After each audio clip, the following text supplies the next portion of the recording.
आज Doubtnut app download करें। Doubtnut पर अपने सभी गणित, रसायन विज्ञान, भौतिक विज्ञान और जीव विज्ञान के डाउट्स का करो सफाया। बस प्रश्न की फोटो खींचो, एक ही प्रश्न को क्रॉप करो और तुरंत वीडियो सोल्यूशन पाओ। अभी डाउनलोड करें। हेलो दोस्तों, आपका प्रश्न है बिस्मांग उत्प्रेरण के 4 उदाहरण दीजिए। ठीक है, चलिए दोस्तों इस प्रश्न को हल करते हैं। दोस्तों सबसे पहले समझ लेते हैं कि बिस्मांग उत्प्रेरण होता क्या है। दोस्तों कोई भी रासायनिक अभिक्रिया हो रही है, अगर उसमें उत्प्रेरक का प्रयोग किया जा रहा है तो दोस्तों रासायनिक अभिक्रिया में यदि अभिकारक और उत्प्रेरक, ठीक है, अभिकारक किसी भी रासायनिक अभिक्रिया में प्रयोग होने वाले अभिकारक और उत्प्रेरक दोनों ही दोस्तों भिन्न भिन्न अवस्थाओं में हैं। दोनों भिन्न भिन्न अवस्थाओं में हैं।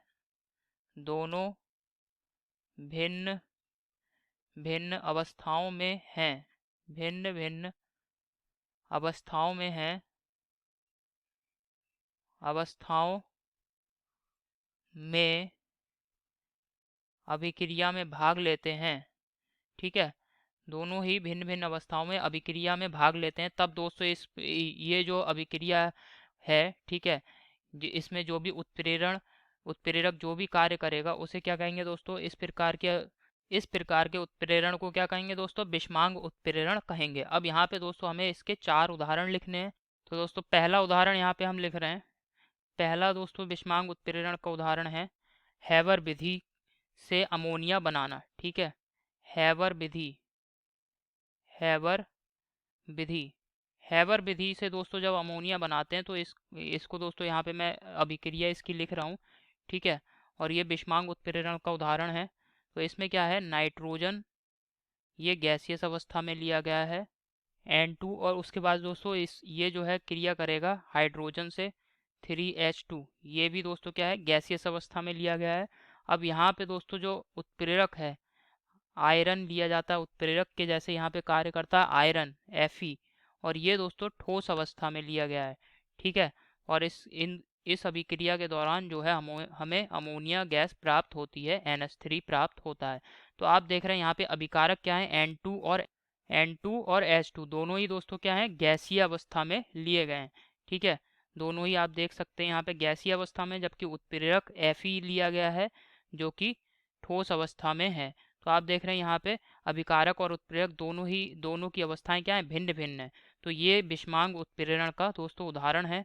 ठीक है, इसी प्रकार दोस्तों दूसरा यहाँ पे उदाहरण मैं लिख रहा हूँ। ठीक है, दूसरी अभिक्रिया है 2SO2 प्लस O2। 2SO2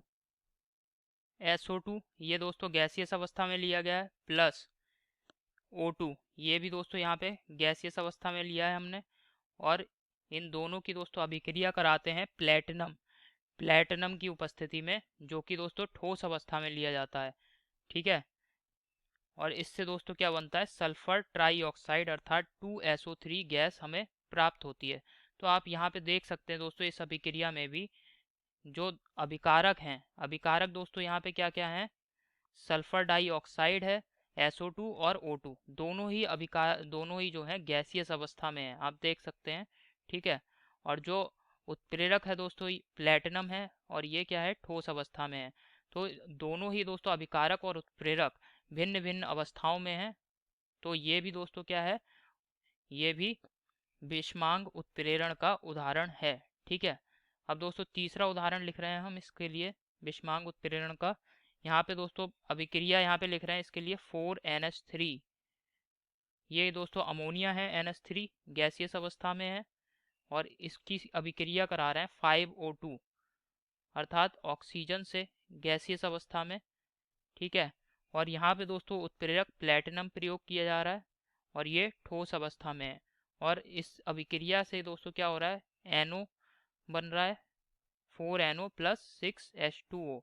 तो इस अभिक्रिया में भी आप देख सकते हैं अमोनिया अर्थात NH3 ये गैसियस अवस्था में, O2 ये भी गैसियस अवस्था में है, जबकि प्लेटिनम यहाँ पे दोस्तों क्या है, ठोस अवस्था में है, ये उत्प्रेरक है। ठीक, इसी वजह से दोस्तों यहाँ पे आप देख सकते हैं अभिकारक और जो उत्पाद हैं दोनों ही भिन्न भिन्न अवस्थाओं में है।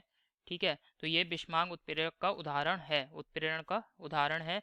अब दोस्तों यहाँ पे हम चौथा उदाहरण लिख रहे हैं इसके लिए, और यहाँ पे दोस्तों अभिक्रिया है CH2 एथिलीन गैस है, ठीक है, CH2 ये दोस्तों एथिलीन गैसियस अवस्था में ली गई है और इसकी अभिक्रिया दोस्तों हाइड्रोजन H2 गैस से हम करा रहे हैं, ठीक है, निकिल की उपस्थिति में। निकिल दोस्तों क्या है, यहाँ पे उत्प्रेरक है और ये ठोस अवस्था में लिया गया है।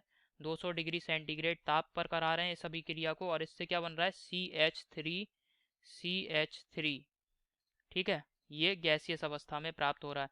दोस्तों आप देख रहे हैं यहाँ पे जो अब उत्प्रेरक है और जो अभिकारक है, उत्प्रेरक क्या है, निकिल, ये ठोस अवस्था में है, जबकि अभिकारक कौन कौन से दोस्तों, CH2 डबल बॉन्ड द्विबंध CH2 ये गैसियस अवस्था में और हाइड्रोजन अर्थात H2 ये भी गैसीय अवस्था में है। तो आप देख रहे हैं यहाँ पे उत्प्रेरक तथा अभिकारक दोनों की अवस्थाएं क्या है, भिन्न भिन्न है। तो ये भी दोस्तों क्या है, विषमांग उत्प्रेरण का उदाहरण है। तो आशा करता हूँ दोस्तों आपको समझ में आया होगा। धन्यवाद।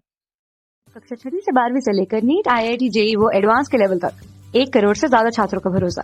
आज ही डाउनलोड करें डाउटनेट ऐप या व्हाट्सएप करें अपने सारे डाउट्स 8400 400 400 पर।